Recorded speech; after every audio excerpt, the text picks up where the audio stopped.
Banners and flags on one of the main streets of Hanoi signal the approach of the Lunar New Year.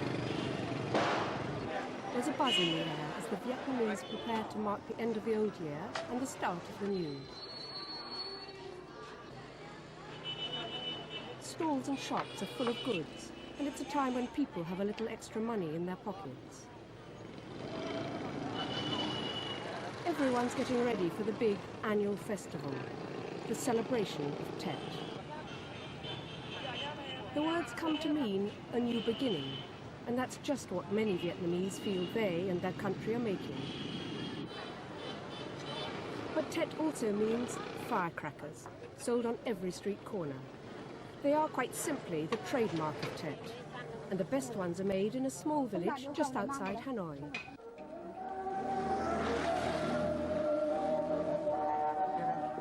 The villagers of Binh Da have been preparing for Tet for months, but are extra busy in the weeks leading up to the festival. They've been making firecrackers in the traditional way for many years, buying special paper, dyeing it pink, and making up the short, sturdy tubes, which have become the most popular type of firecracker. Gunpowder is carefully tapped into the tubes, and then sand and cement are added to seal the device.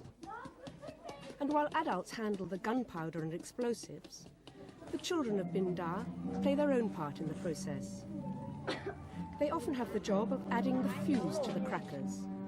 It's not without its dangers, but the authorities say accidents are few. The tube and fuse are then tightly secured by the use of a guillotine-type instrument. That done, the completed firecrackers are woven into a 1-meter strip to make a longer and louder bang that'll successfully ward off evil spirits. Such is the fame of the firecrackers of Binh Da that orders come from all over the country, some even from abroad. While the people of Binh Da are kept busy, so too are those living in the villages where peach blossom is growing. The blossom flowers at this time of year and has become a traditional part of the festivities. Sprigs of all sizes appear on the streets the week before Tet. They're bought for homes, offices and public places, and are often arranged in hallways to bring good luck. Much depends on the shape of the sprig and the number of buds which will open during Tet. Mandarin trees have also become popular, and here too shape is important. The rounder and more pleasing the bush, the better sign it is of good fortune.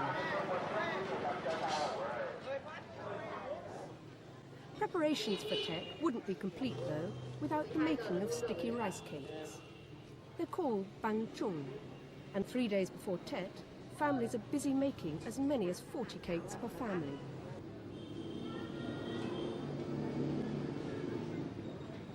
Layers of sticky rice, green beans and pork are packed into special green leaves before being tightly bound.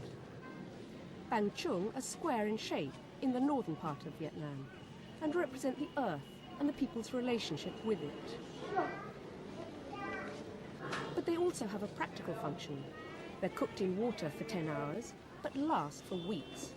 This gives the women of the household time off from preparing food and a chance to relax and enjoy the festivities with the rest of the family.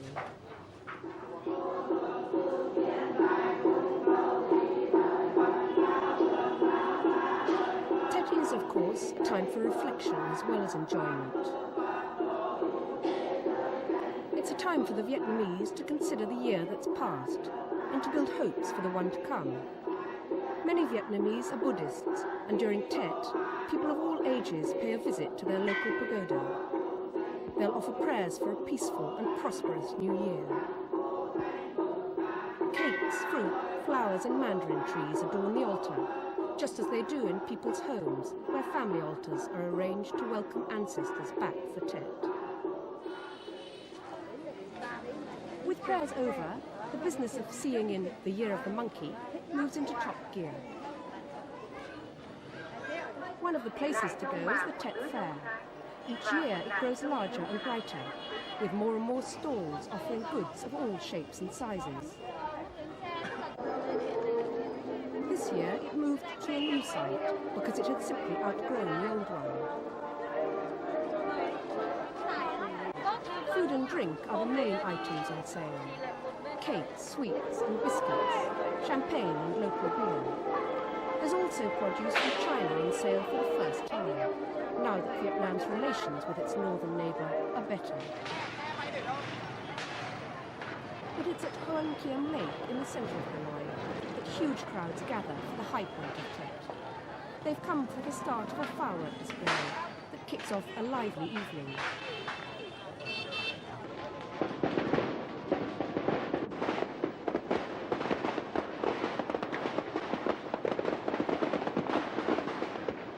Rockets are unleashed and firecrackers set off all around the lake in a sudden burst of light and sound.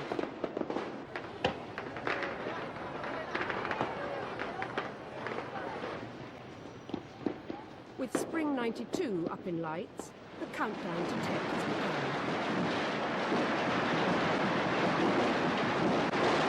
As midnight approaches, the sound of firecrackers is everywhere.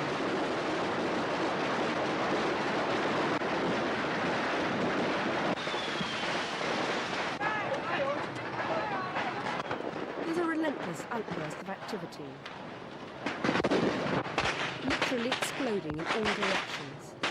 It goes on without let-up for at least an hour or so. Once the first wave of celebration is over, there's a scramble to get hold of branches of green leaves. For the young, they'll bring good luck. For older people, they're a sign of longevity. So the year of the monkey has arrived. The mood's relaxed, and there's plenty still to enjoy. Come morning and the first day of the new year, it's a much quieter scene. This is the day for families to be together, and the day to make the right choice of the first guest to cross the threshold. One's first visitor, it's said, sets the seal on the year to come. For the moment then, work is forgotten, pleasure is all, and the hardships that lie ahead are put off, at least until tomorrow.